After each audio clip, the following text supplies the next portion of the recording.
السلام عليكم. اليوم عندنا حلقة سهل وبسيط ومكوناتها كلهن اقتصادية ومتوفرات في الحوش. حلقة جوز الهند أو كيكة جوز الهند الباردة. إن شاء الله تجربوها وصفتي وتعجبكم.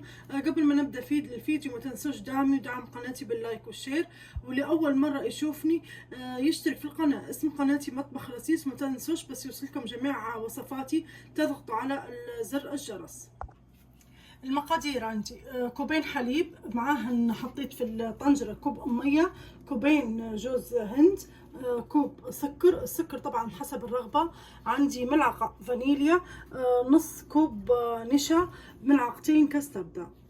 عندي تو على البارد حطيت كوب مية، نحط كوبين حليب.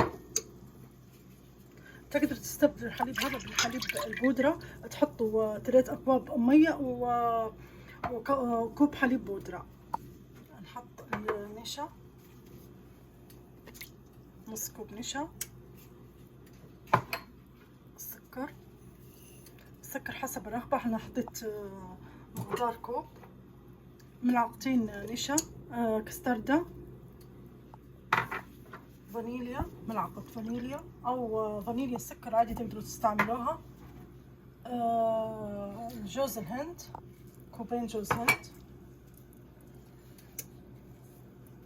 نخلط المكونات هذين كلهن على البارد وبعدين نولع عليه النار وخليني يختر معي القوام. تو طبت معي بالشكل هذا قوامها. عندي طاجين هنا بايركس، اي قالب تحطوا فيها. نصبها تو بالشكل هذا.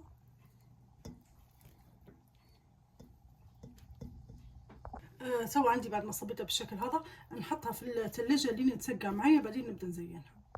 بعد ما سقعت معي الكيكه بالشكل هذا عندي كريم شانتيه، ضربتها عادي كيف ما مكتوب في على العلبه. نبدا نحطها.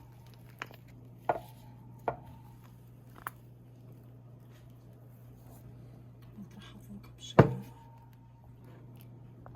بعد ما حطيت طبقه الكريمه هيك نحط الفستق، وانتم حطوا عادي اي نوع مكسرات.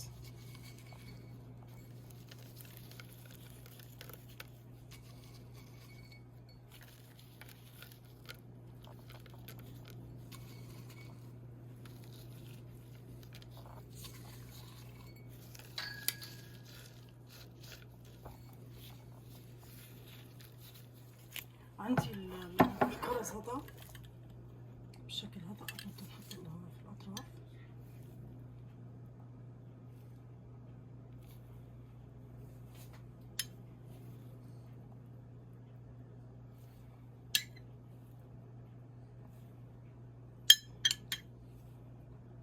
وتو هذا شكله بعد ما زينتها نحطها في الثلاجة حوالي ساعة تسقع بس كامل معي، بس نقدر نقصها كويس.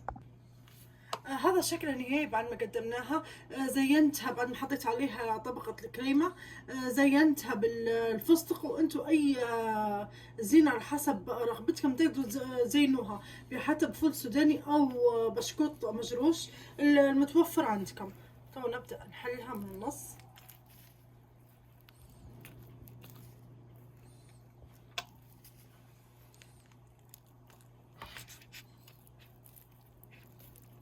هذا شكلها متماسكة. ان شاء الله تجربوها الوصفة وتعجبكم.